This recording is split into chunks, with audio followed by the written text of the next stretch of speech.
Following a win against Minnesota, more good news comes to the University of Illinois football team.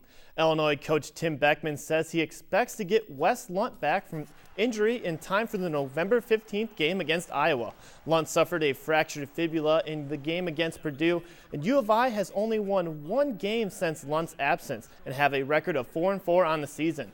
Next game for the Illini is Saturday night against Ohio State. Kickoff is set for 7 in Columbus. University of Illinois basketball team is also preparing and with a lot more veteran talent.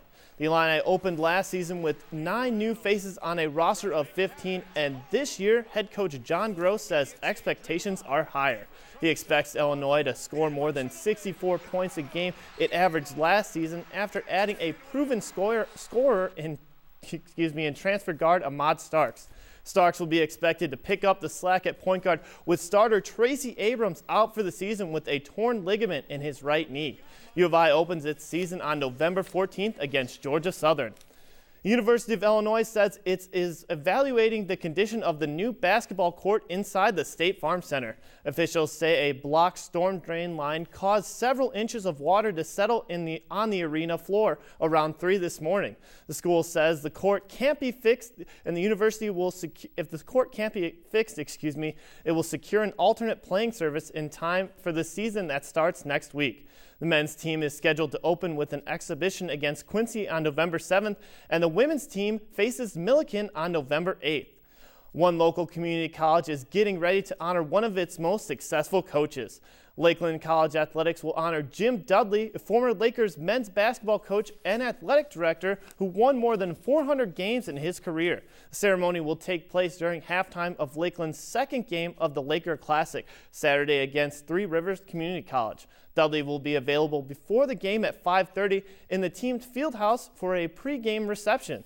The tournament itself tips off Friday at 3 in Mattoon.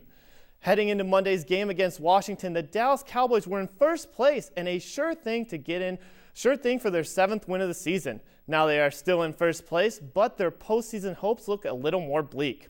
This hit on quarterback Tony Romo left him on the ground for several minutes, an ominous sign after offseason back surgery for the 34-year-old signal caller. Romo had to leave the game, but did return, although the Redskins end up winning 20-17 in overtime.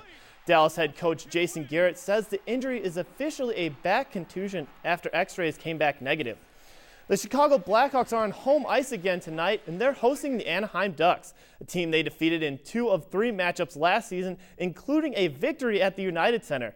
Anaheim is beginning a 4-game road trip. Margaret, Braden, back to you. Well, it sounds kind of nice, actually. I'm excited about it. I like these cooler temperatures. So, okay, to keep up with Newswatch, you can follow us on Facebook and Twitter or log on to our website at weiu.net. There you'll find real-time forecasts and the news video of the day. And if news is happening in your community, let us know by dropping us an email at news@weiu.net. Have a great night and join us again tomorrow here on the area's only local newscast on PBS.